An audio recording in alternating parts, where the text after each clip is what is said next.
자, 제 3강입니다. 이제 본격적으로 수필에 대한 본론으로 이렇게 들어가 볼 차례입니다. 이 강은 이제 우리 글 바로쓰기를 이렇게 쭉 이렇게 열거식으로 하다 보니까 조금 지루하셨겠다 그런 생각이 제가 들고요. 사실은 저도 이렇게 대면식이 아니고 이렇게 영상으로 강의하는 게 이게 쉽지 않구나 그런 생각을 제가 다시 새삼스럽게 이렇게 하게 됩니다. 이번 시간은 수필에 대한 일반적이고도 기본적인 이해를 돕는 그런 이야기를 해볼까 합니다. 보통 이제 이렇게 우리가 수업을 하면 이제 대학에 들어가면 개론 뭐 이렇게 시작을 하죠. 수필에 대한 개론 부분이다 이렇게 생각을 하시면 되겠습니다. 한국문인협회 이렇게 통계를 보면 시를 쓰는 분이 58.7%, 수필을 쓰는 분이 25.2% 이런 정도 되는 걸로 이렇게 나타나고 있습니다. 그 수필 작가가 시를 쓰시는 분들의 절반도 안 되죠. 또 그 소설이나 평론이나 또 희곡을 쓰시는 분들은 그거보다도 또 적습니다. 그래서 그 시인이 제일 많은데 그 이유가 뭘까 하는 의문이 제가 듭니다. 저는 이제 나중에 수필에 대한 그 미래 문학으로서의 수필에 대한 얘기를 제가 드리겠지만 앞으로 현대 생활에 적합한 장르는 수필이라고 저는 생각을 하고요.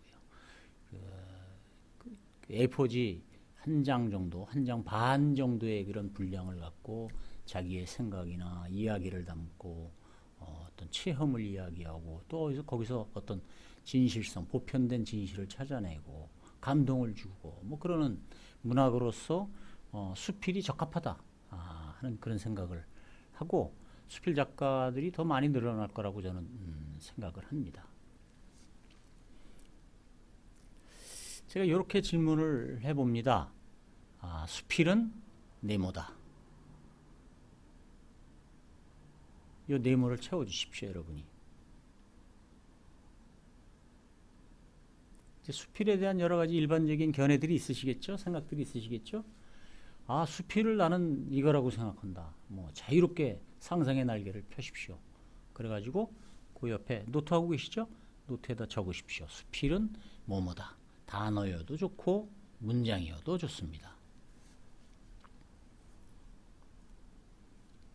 여러분의 생각이 맞는지 또는 여러분의 생각이 근접했는지 하는 것을 이 수업을 통해서 확인해 보겠습니다.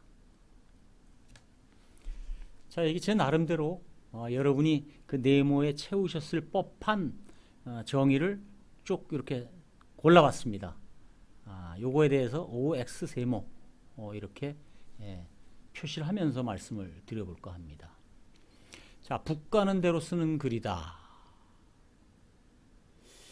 붓 가는 대로 쓰는 글이다. 이 말에는 뭐 그렇게 무겁게 쓰는 글이 아니다. 생각을 많이 한 글이 아니다. 그냥 생각나는 대로 쓰는 글이다 라는 의미가 담겨 있어요. 물론 이제 용제수필, 처음에 수필이라는 말이 등장하는 그 용제수필이라는 데에서는 그런 붓 가는 대로 쓰는 글이라는 의미가 담겨 있습니다. 그러니까 이 말은 뭐 틀린 말이 아니라고 생각을 하지만 저는 현대 수필의 입장에서 보면 꼭 맞는 말은 아니다.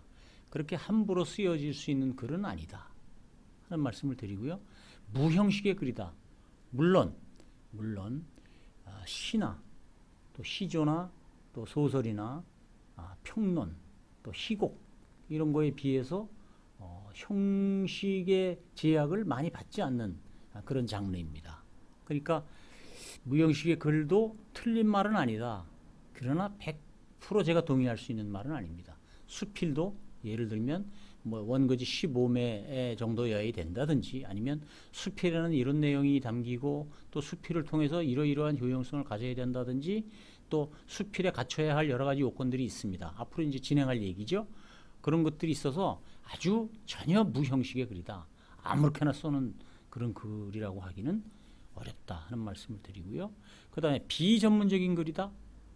글쎄요. 누구든지 쓸 수 있는 글이라는 데는 제가 동의합니다. 그러나 수필도 역시 수필을 쓴 사람, 써본 사람들, 수필에 대해서 많이 발표도 하고 또 기고도 하고 또 많이 써본 사람들이 써야 되는 글, 아무나 쓸 수 있는 글은 아니다 이런 생각을 합니다.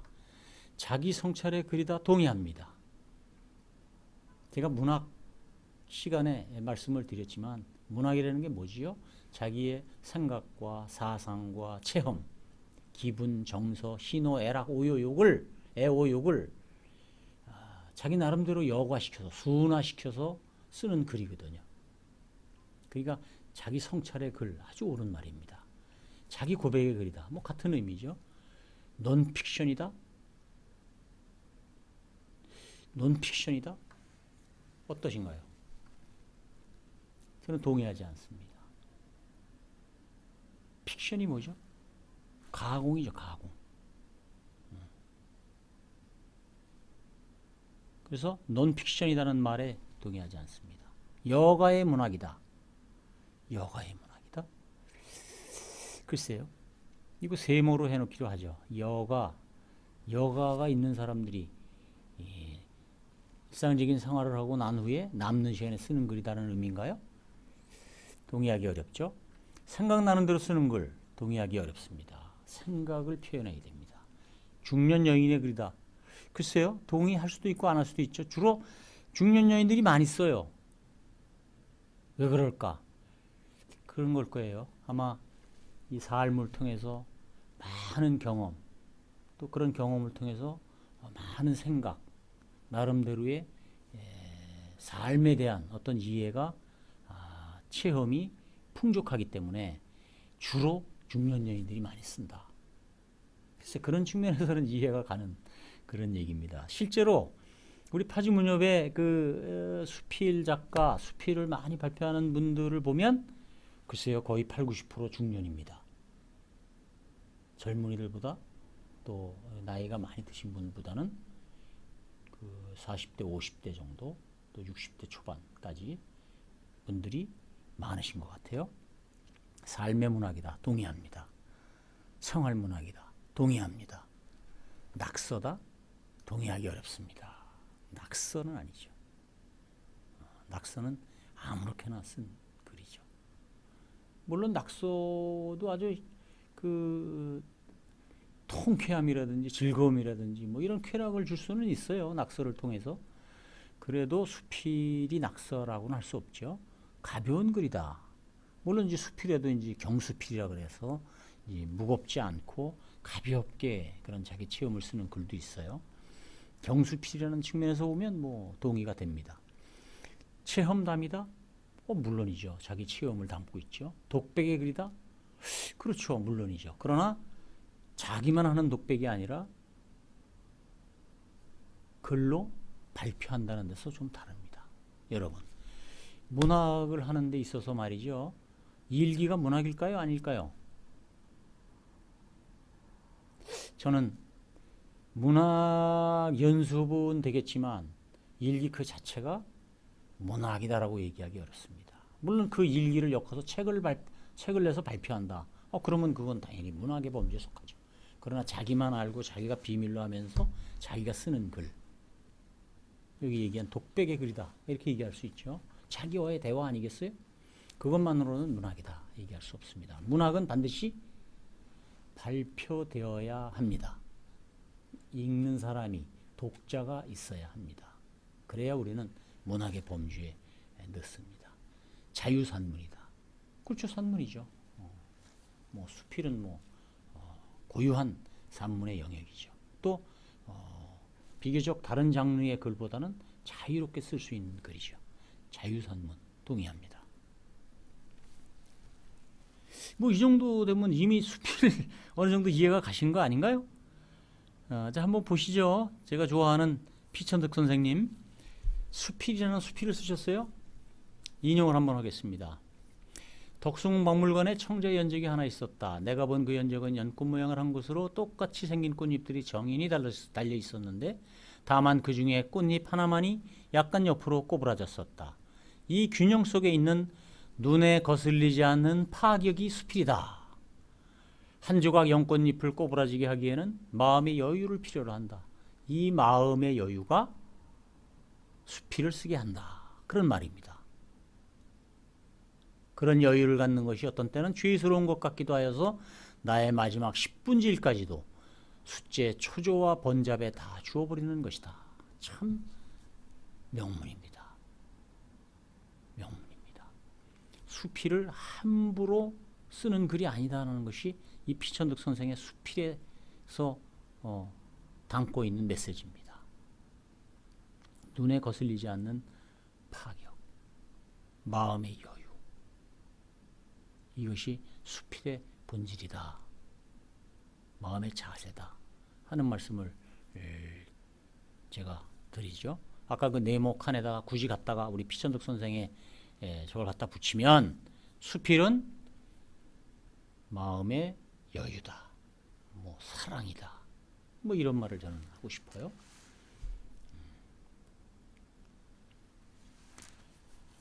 자, 수필이라는 말이 역사상에 처음 인류 역사상에 등장하는 것이 1163년 동양입니다.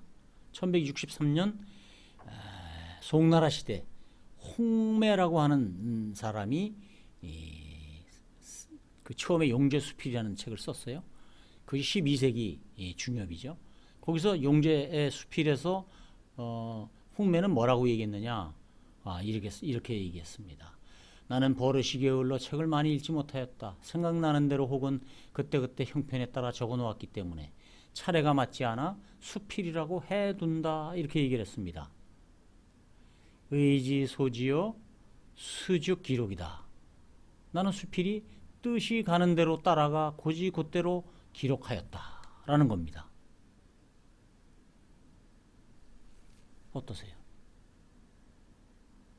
수필이라는 영역이 자기의 생각을 담는데 아주 자유스럽게, 자연스럽게 뜻 가는 대로 그렇게 쓴 글이구나 하는 걸 이해하실 수 있겠죠. 이미 12세기 중엽에 수필을 정의하신 것입니다.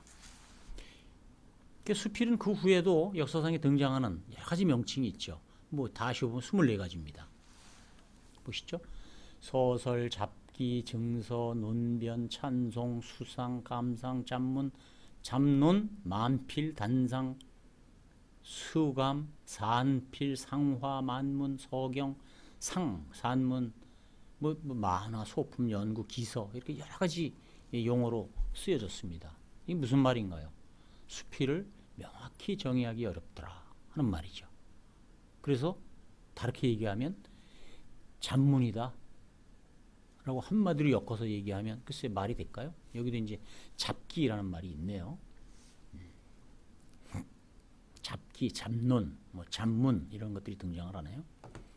하여튼 이런 영역의 글이다 하는 것을 말씀을 드리는데 이것은 이제 과거의 이제 이 개념이고 지금 현대 수필에서의 개념은 조금 다르죠. 그런 얘기를 할 겁니다. 우리나라는 어떤가요? 우리나라는 적어도 1926년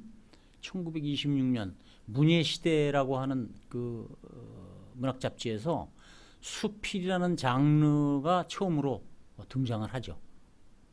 그러니까 1926년 전에는 뭐 수필이라는 장르가 우리 문학의 장르에 들어와 있지는 않았다. 물론 수필이라는 글처럼 쓰신 글들도 많이 있어요. 뭐 이를테면 어디죠? 그 수필의 형식을 빌어서 자유로운 형식으로 쓰신 글들이 보이기는 보여요. 우리 역사상에. 그러나 정식으로 수필이라는 장르, 수필, 기행, 뭐 창작, 소설, 시 이런 식으로 구분해서 쓰이기 시작한 것은 얼마 되지 않았다. 1926년 문예시대 이후에 등장을 하다. 이렇게 말씀드릴 수가 있죠.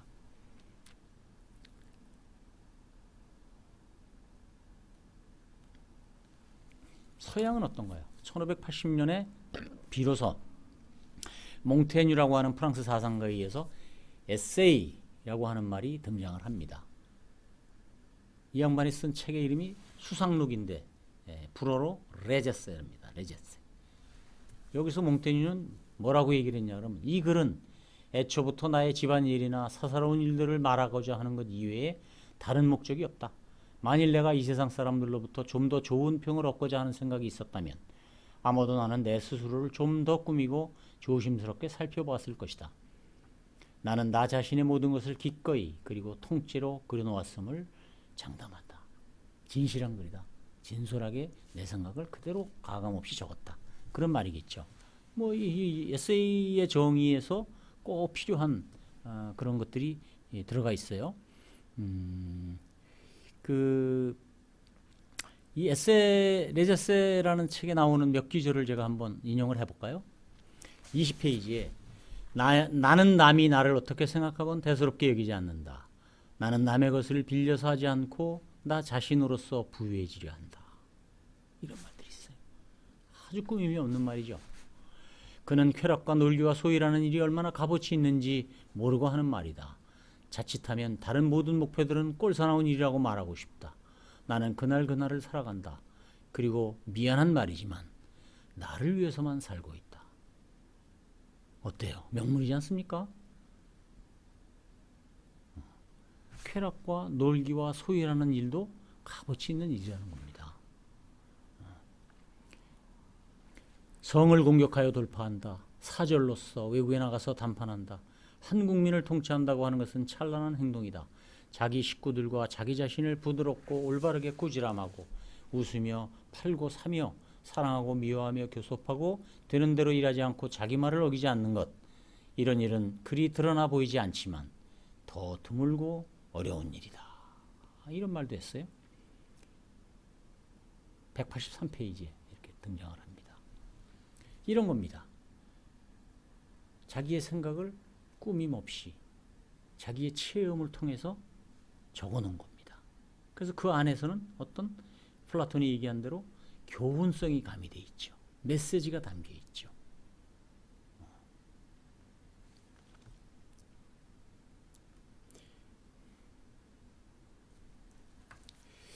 그 후로 이제 17년이 지난 후에 더 에세이스라고 하는 책이 발간이 됩니다.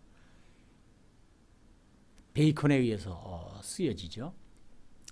베이컨은 여기다 이제 부제를 달았어요. 처세술, 성공 방법 등에 관한 글 이렇게 썼어요. 그러면서 세밀하기보다는 시사적으로 쓴 짤막한 비망록의 일부를 나는 에세이라고 불렀다.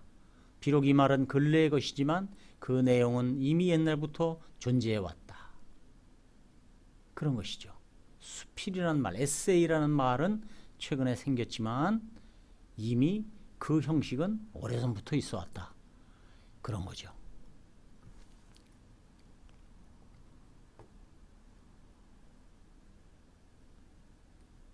자, 베이컨의 더 에세이스에 등장하는 구절입니다. 세상에 사소한 일은 없다. 다만 그 일을 사소하게 여기는 사람만이 있을 뿐이다. 이런 명문도 있고요. 표면이 고르지 못한 거울은 사물을 그 본 모습대로 비추는 것이 아니라 사물에서 나오는 반사광선을 왜곡하고 굴절시키는데 인간의 지성이 꼭 그와 같다. 꼭 맞는 말 같아요. 사람들은 왜 올바른 판단을 내리지 못하는 것일까? 네 가지 우상 때문이다. 종족의 우상, 동굴의 우상, 시장의 우상, 극장의 우상. 이 네 가지 우상이 어떤 것인지는 잘 아시죠? 네. 사람들은 편이 갈려서 남과 내 편과 내 편을 갈라서 항상 생각한다는 것이죠. 그게 종족의 우상입니다. 종족의 우상. 내 편, 네 편 이겁니다. 동굴의 우상 뭐죠? 사람들은 골수적으로 자기가 생각하는 것만을 쫓는다는 것이죠. 자기가 옳다고 생각하는 것. 그게 동굴의 우상. 동굴에 갇혀 있다는 거죠. 생각이. 시장의 우상은 뭐죠? 뭐든지 사고 파는 시장에서의 행위로 인식을 한다는 것이죠. 또 극장의 우상은 뭔가요? 자기가 본 것만을 믿는다는 겁니다. 자기가 본 것만이 다 한 것처럼 생각하는 거죠.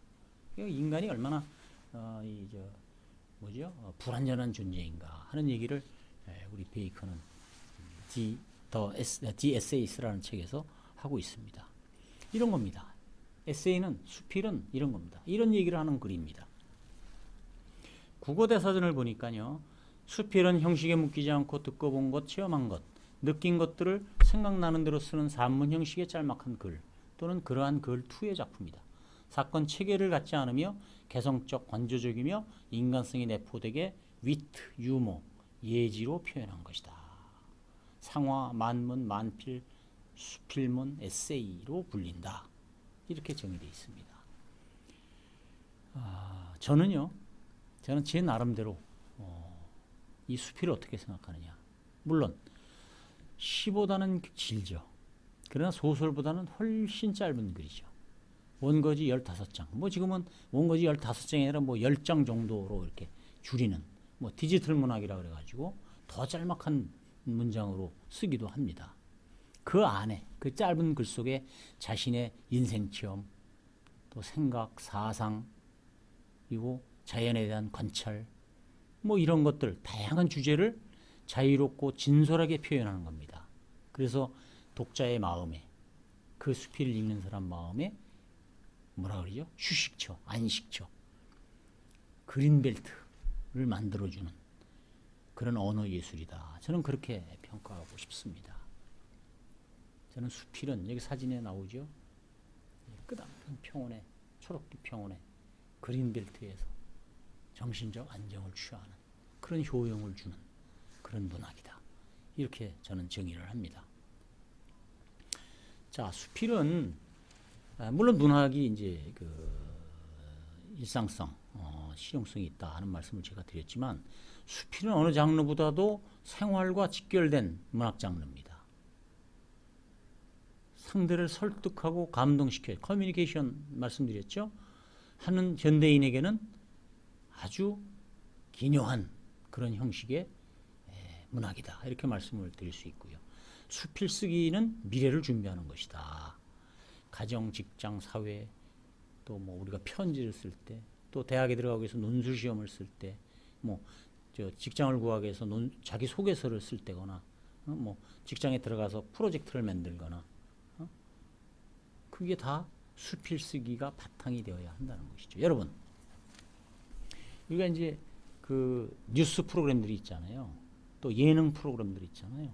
뭐 드라마는 말할 것도 없고 우리가 매스미디어를 통해서 접하는 그런 많은 여러 가지의 이야기들, 여러 가지의 말들이 다 누가 썼을까요? 작가가 쓴 겁니다. 라이터라 그러죠. 우리가 아나운서, 앵커가 자기가 다 준비해서 자기가 생각나는 대로 말하는 것 같지만 사실은 그 사람에게 원고를 남겨준 사람이 있습니다. 작가입니다. 작가입니다. 어떻게 얘기하면 앵커나 아나운서나 예능인들이 말하는, 짓거리는, 행동하는 그런 것들이 다 우리 작가들의, 시나리오 작가가 됐든 또 우리 라이터가 됐든 이런 사람들의 미리 준비된 글에 의해서 움직여지는 것이다. 이렇게 제가 말씀을 드립니다. 그렇지 않습니까? 우리는 그 라이터는 등장하지 않죠. 매스미디어에 화면에 등장하지 않죠. 그러나 화면에 등장하는 그 사람은 바로 라이터의 글을 읽을 뿐이다. 이런 말씀을 드립니다. 그러기 위해서는 바로 우리가 문학을 해야 되는데, 글쓰기를 해야 되는데, 그런 글쓰기는 바로 수필의 장르에 속하는 글들이다. 그런 말씀을 드립니다. 그래서 현대인에게 수필 쓰기 능력은 절실하다, 기묘하다 하는 것입니다. 그리고 그러한 영역이 앞으로도 계속 준비되어 있기 때문에 수필은 미래를 준비하는 문학이다. 이렇게 얘기를 할 수 있는 겁니다. 수필은 이렇게 씁니다. 자신의 삶 속에서 보고 듣고 체험한 것, 인간의 자연에 대한 관조, 사색, 인간과 사회에 대한 바램, 현실에서 부딪히는 고뇌와 갈등, 모순과 부절에 대한 분노와 회의, 이런 것들을 끌어안습니다. 그런 것들을 순화하죠. 그래서 자신만의 정서로 표현해냅니다. 그래서 그것을 독자들이 공감하게 하죠. 이게 수필의 효용입니다. 그래서 자신의 지나온 삶에 대한 반성과 각성, 정신과 영혼의 정화, 훌륭한 인간으로의 변화 성장, 그리고 사회의 곽성과 쇄신을 꾀하는 겁니다. 이게 수필의 효용입니다. 어때요? 수필이라는 문학 장르가 그렇게 가벼운 장르가 아니구나, 그런 생각이 드시죠? 또 여러분들이 내가 이제부터 글을 써야겠다 하는 생각과 딱 들어맞죠. 자, 누구나 쓸 수 있는, 제가 물음표를 했습니다. 누구나 쓸 수 있는 문학으로서의 수필이냐? 그렇죠. 누구나 쓸 수 있죠. 여러분들이 쓰기 위해서 문예대학에 수강을 하신 거죠. 그러나 수필도 문학인 이상 구성 요건, 표현 방법, 문장과 단어 선택 뭐 이런 것들이 소설이나 시곡이나 평론 같지는 않지만, 그렇게 엄격하지는 않지만, 그런 제약은 없지만, 그러나 묘사 능력이나 구성이나 추리력, 논리성, 연결성들도 수필에서는 필요하다.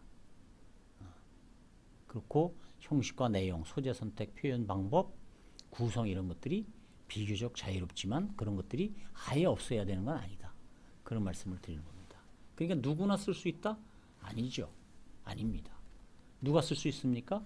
평소에 수필에 대한 훈련을 거치신 분, 이렇게 문야대학에서 공부를 하셨다든지, 또는 수필 작고로 등단을 하셨다든지, 또는 아주 좋은 문장의 소질이 있어서 이것을 공부하시는 분들, 그런 분들이 쓰는 글, 그것을 우리는 수필이라고 하지, 아무나 써 갈기는 글이 수필은 아닙니다. 낙서죠, 낙서. 쓰레기죠, 그런 것들은. 피천득 선생의 수필을 보면 이런 겁니다. 수필의 재료는 생활경험, 자연관찰 또는 사회현상에 대한 새로운 발견, 무엇이나 다 좋을 것이다.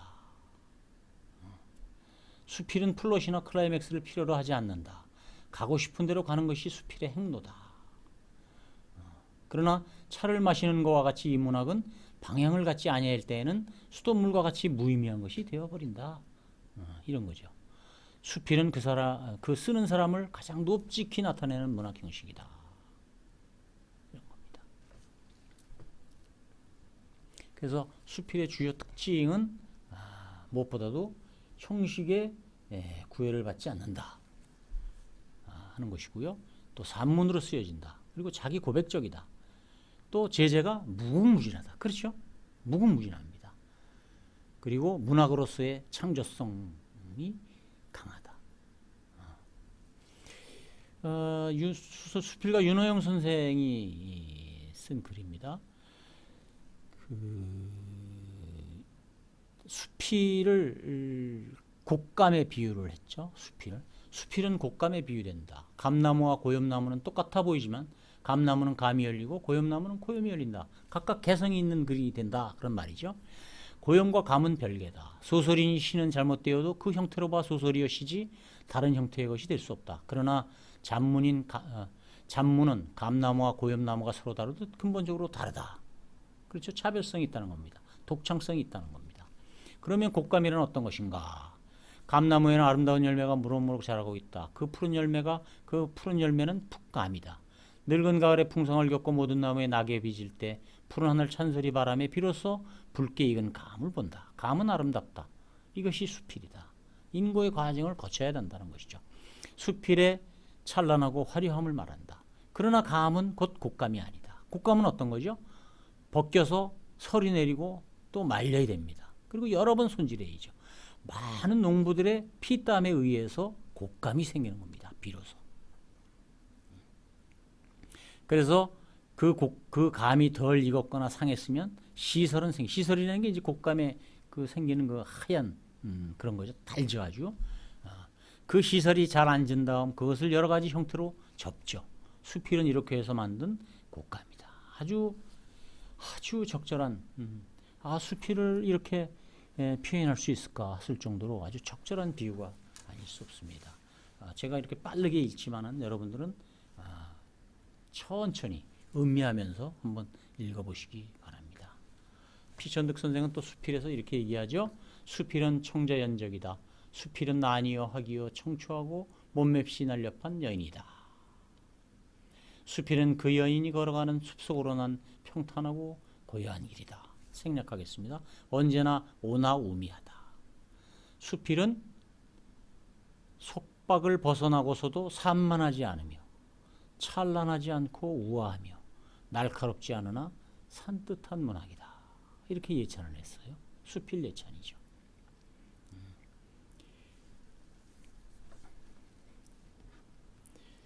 자, 어떻게 또 시간이 또 이게 지났네요. 하여튼 빨리 진행을 해서 한번 양을 치워보겠습니다.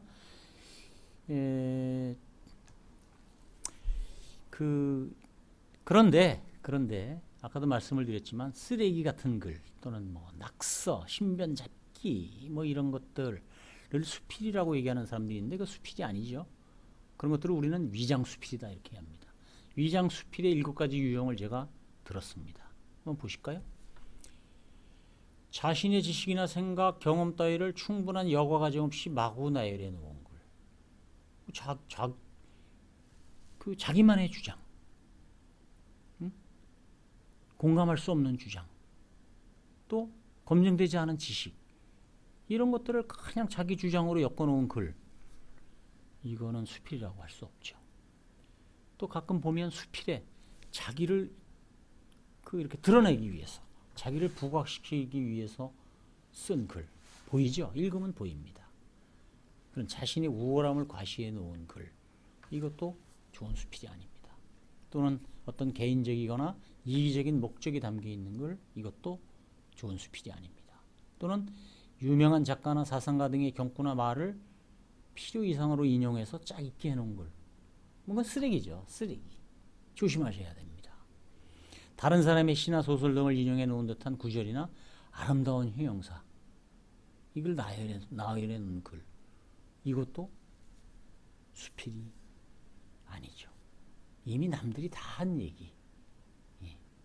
그는 수필이 아니죠. 좋은 글이 아닙니다. 자기 이 생각에서 자기의 정서로 녹여내야죠. 카타르시스로 녹여낼 수 있어야죠. 그래야 그것이 좋은 글이다 이렇게 얘기할 수 있습니다. 편견 또는 시시한 주변 얘기들을 아무렇게나 늘어놓은 글. 저만 보면 되죠. 저만 보면 되죠. 누가 읽어주지 않죠. 잡문, 낙서, 신변 잡기, 선전물, 표절 이런 것들을 우리는 수필이라고 얘기하지 않습니다.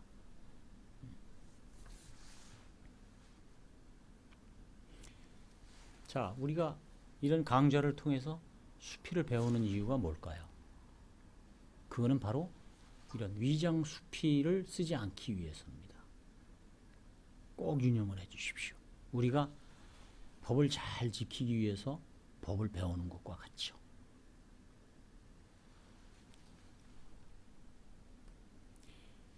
자, 수필이란 쟁반 안에, 수필이란 쟁반 안에 맛있는 사과가 3개가 놓여 있습니다.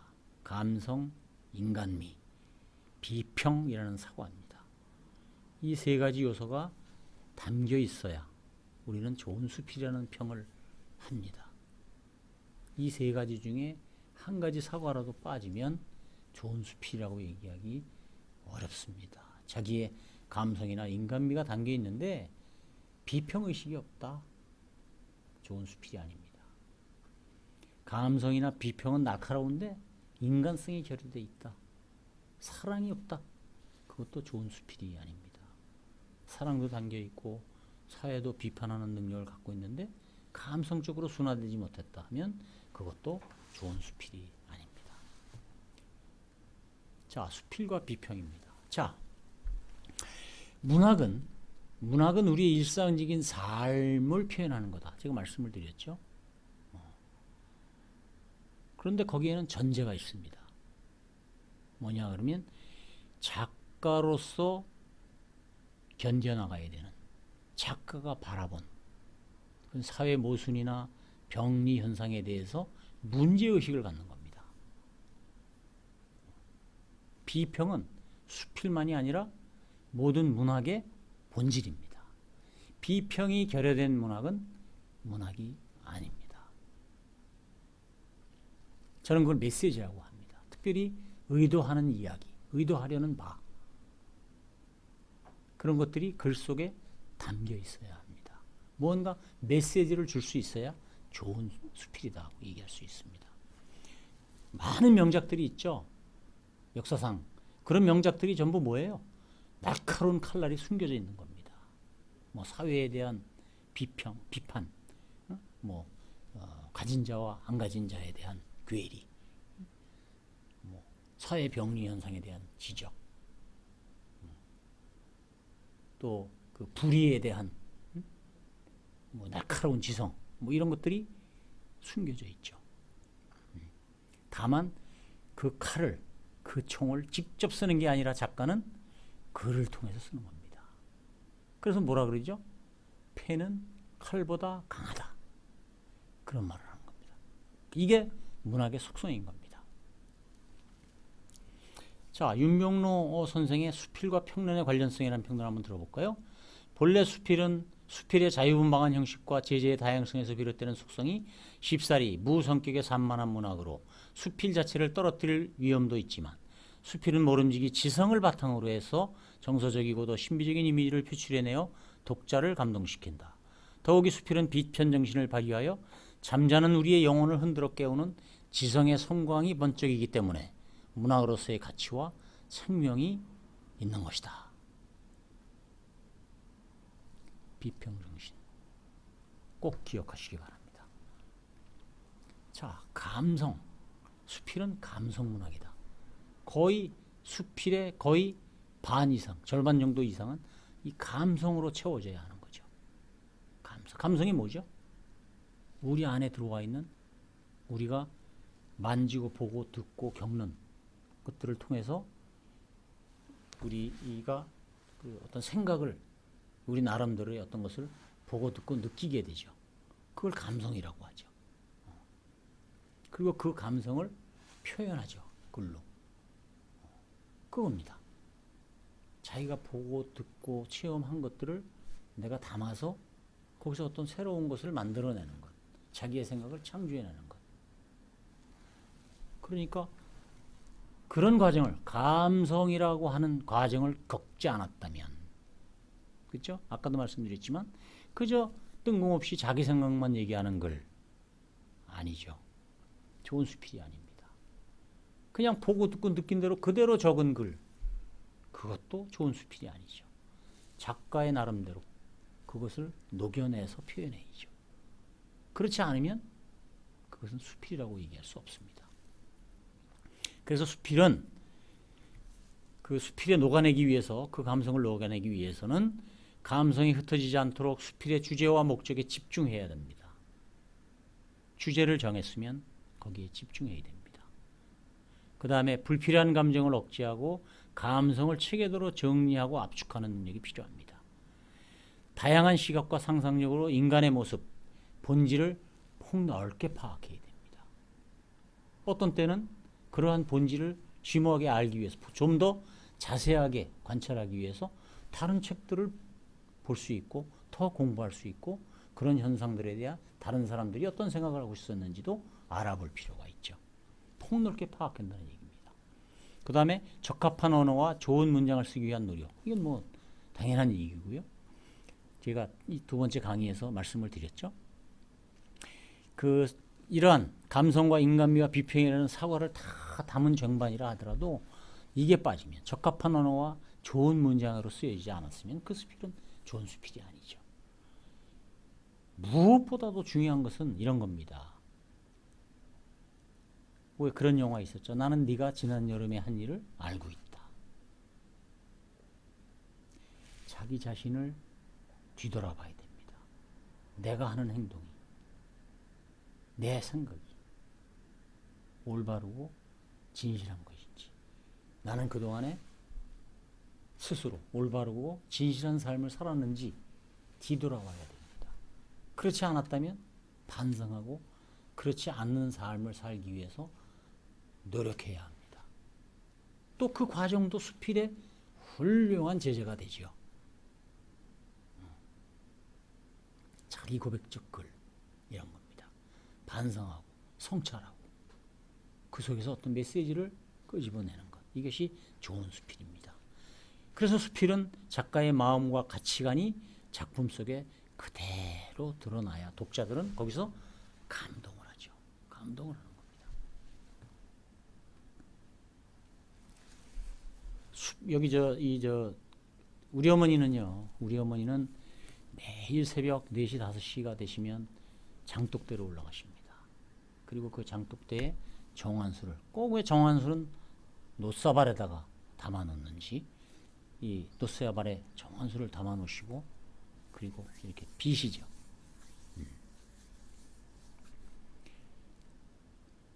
이 세상 모든 어머니의 정성과 사랑 때문에 우리는 여기 있는 것이죠. 부인할 수 없는 진리입니다. 수필에도 이와 같이 소박한 인간의 마음, 정이 담겨 있어야 합니다. 꼭 기억하십시오. 노사발의 정한수 꼭 기억하십시오. 수필의 호소력이 좋은 수필이라고 인정받으려면 인간의 모습을 진솔하게 드러내야 되는 겁니다. 지식과 지성만 갖고 안 됩니다. 인간적 체취가 실려야 생명력이 있는 겁니다. 여러분들 미인을 고를 적에, 배우자를 고를 때 얼굴 잘생긴 것만 보시지 않죠. 그렇죠? 그 사람의 마음까지 보게 되죠. 그 사람이 갖고 있는 인간미를 보게 되죠. 그거와 똑같습니다.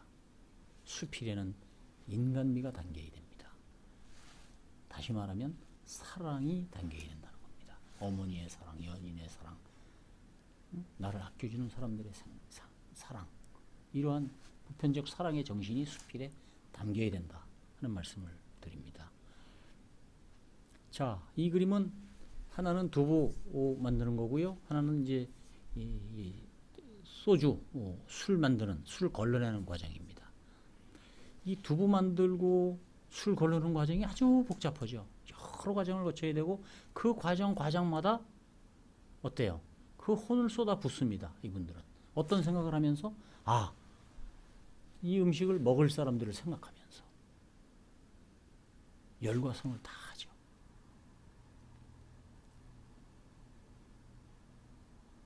이 음식을 먹으면서 얼마나 즐거워할까? 뭐 이런 것들을 생각하면서 온 신경을 다 담아가지고 만듭니다. 그래서 나온 순두부 얼마나 맛있어요? 그죠? 처음 걸러낸 술이 제일 맛있다고 하는 거죠.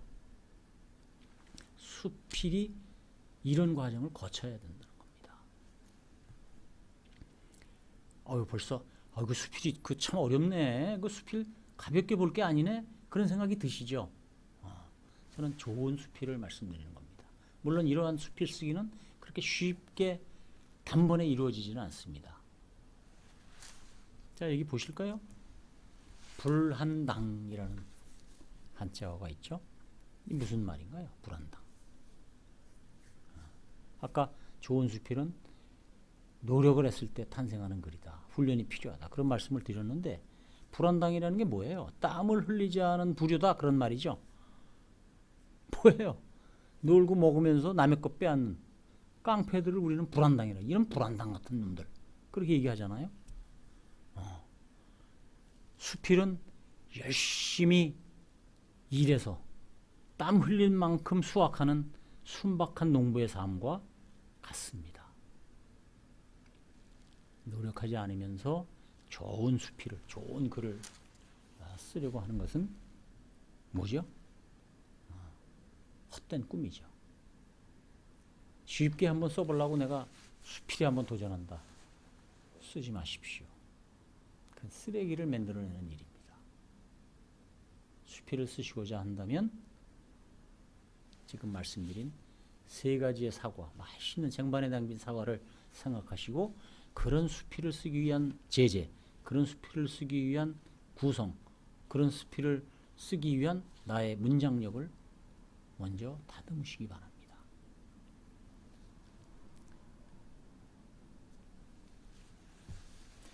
프랑스 아나톨, 프랑스의 소설가, 평론가, 노벨 문학상을 받으신 분입니다. 이분이 머지않아 수필문학이 미래 문학으로서 온 문예를 주름 잡을 것이다. 이런 말을 하셨습니다.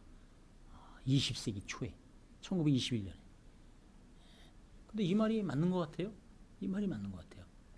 수필이라는 장르가 과거에 그렇게 크게 등장하지 않았지만 현대에서의 수필은 아주 많은 사람에게 인용되고 읽혀지고 또 쓰여집니다.